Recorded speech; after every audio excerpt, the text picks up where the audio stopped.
Hi, I'm Rick Gregory, owner of the Chicken Coop Country Diner in Corolla, and recently the new owner of Owen's Restaurant here in Nags Head on the Outer Banks of North Carolina. I like being in the trenches, I like being online. I'm a working man, that's what I do. I started out with nothing. But I've always lived my life. I don't have all I want, but I have all I need. So I grew up in church my whole life, baptized when I was about 10 years old. But after graduating high school, going off to college, it escaped me, or I escaped it. I've never not believed, but to practice it, that's what left. Which brings me to the next step in my spiritual journey. I started going to church for my mom to support her. And then all of a sudden COVID happened, and we were like, oh, wow, okay, churches are closed down. All right, everything's closed down.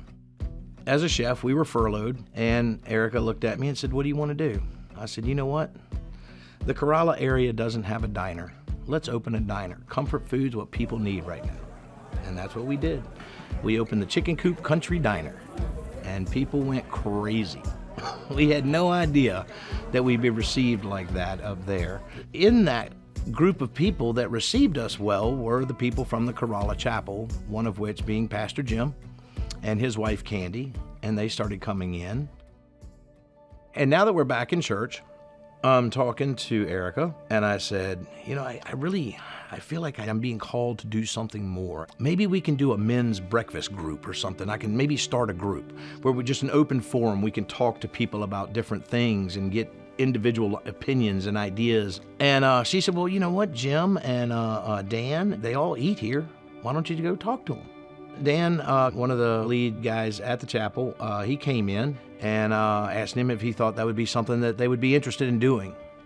And he said, you know what, interesting enough, there's a guy that just got in town and his ministry is men's ministry. I said, oh, wow, I'd like to meet him. The very next morning, here comes Travis Albanicius and Dan sitting down, eating at the Chicken Coop. And that was our first introduction. So all of a sudden, here I am sitting here, and Travis says, hey man, let's do this. I'm looking for a place to have a men's group. So we sat down and we talked about it. And my thought process on it was, let's do it at the Chicken Coop. The people that we're trying to reach might be intimidated by going to a church or a chapel or this or that.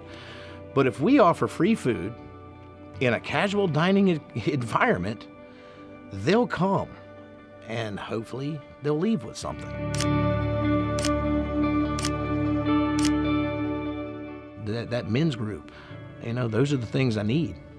That Monday night, oh man, a hard day at work. Oh man, I wish I could just go home. But all of a sudden you guys show up and I'm like, oh, cool, all right. And I think the 5 F's really hit, except the fitness. That's the hardest one for me. And at the end of it, he had things to talk about. He had life in him. He was excited again about things. Since he started this journey, you can really tell, he's a part of something bigger than himself. One of the most significant things about Men of Iron was when we sat down for the mentorship. It's like, wow, wait a minute. There's a different outlook here.